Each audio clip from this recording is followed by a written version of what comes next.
Everybody wants abs, but nobody wants core.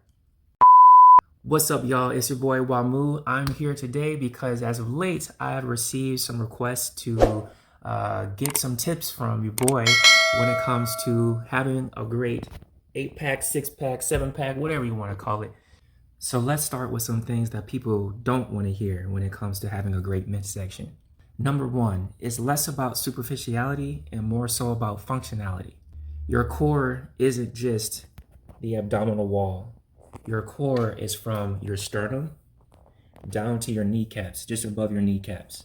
And it's not just frontal, it's also sagittal and transverse, circumference. Your core helps you with everything in your daily life, even when you're sleeping. So when people get discouraged because they don't see muscles coming through, that then leads us to point number two. And point number two is you gotta get a lot of water in your system.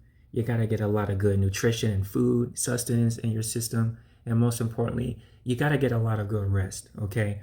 First of all, let's keep the first one simple, very simple. Water. Have you not seen what water does to light? So you wanna look magnificent, but light isn't gonna have anything magnificent to refract off of if you're dry and if you're dusty. You got something for me?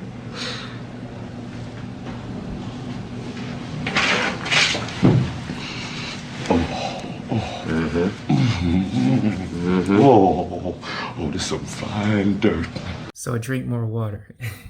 I'm not a nutritionist. I'm not going to tell you what to eat or what not to eat. Do what's best for you and what gives you the best or least lethargic, sluggish, non-energetic outcomes, okay? And this also includes what you put up here because how you feel is also highly, if not as equally important. And this goes for no matter how you look. When you hydrate, eat, and feel better, you look better. Everything exudes on the outside. However, we are all human. In reality, we're not always going to feel our best, even with proper water consumption and food and sustenance consumption and things like that. It's an ebb and flow.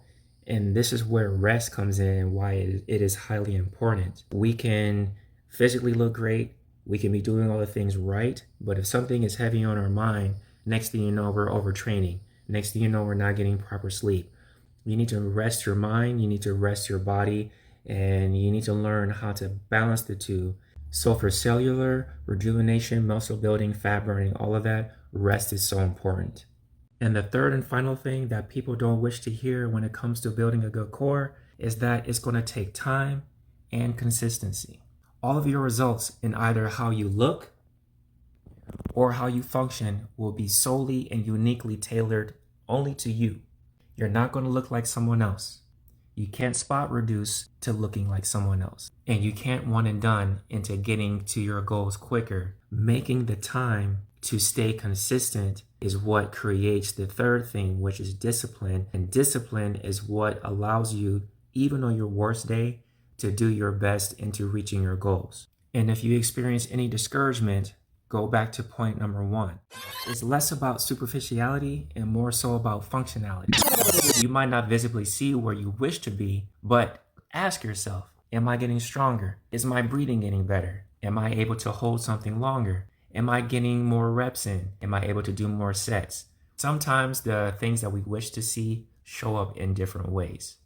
So when people get discouraged because they don't see muscles coming through, body fat plays a part in that, but they fail to pay attention to how strong they're actually making the entirety of their core and instead choose to focus on what they visibly see. So with that being said, here are some exercises that I like to do, that you can do, that will help you on your core building journey, and I will also show modifications for each. Let's go. All right, so first exercise is ab walkouts. You can use anything really, a broomstick or here a weighted stick. The key to this is to make sure you have enough friction on the surface that you do it on so it doesn't slip out from under you.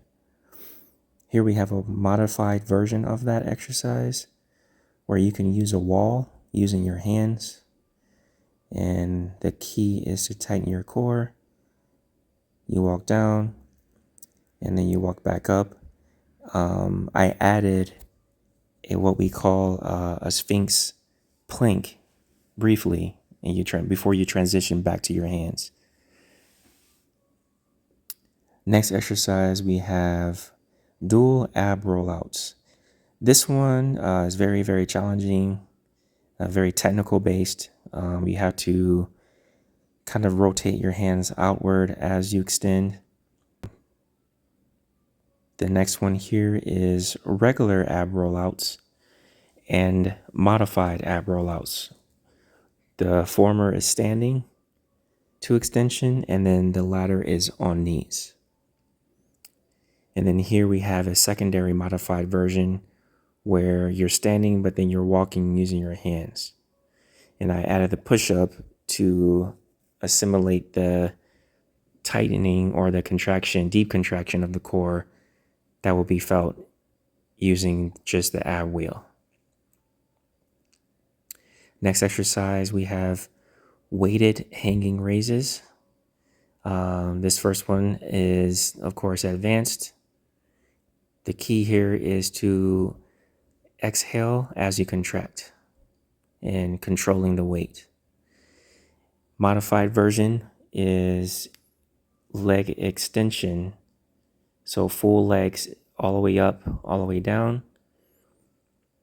And then the secondary modified version is just using your knees, no weight. Home stretch now, we're doing ab drivers. I recommend using a bigger weight, like a 35-pound and up. 25-pound might be too small. And you're basically rotating like you're driving a car. Of course, it's very challenging, so here we have the modified version where you just stand on top of the weight. And then the secondary modified version here is you go down into a Sphinx plank and you rotate your hips one side to the other before getting back to start. The rotation of the hips helps to mimic what would originally be the turning of the hands and the weight. Lastly, we have crunches weighted with 10 pounds on feet. And then we here have the modified version, which you're just bringing your knees to your chest. These are also known as reverse crunches, since you're leading with your lower half of your body. Then here we have oblique twists, weighted. I use 20 pounds here, 10 on each side. I would recommend starting with just one weight on one side to get accustomed to the weight. In the modified version here, we just have our hands, so no weight. And that's it. Thanks for watching, guys. See you next video. Wamu out.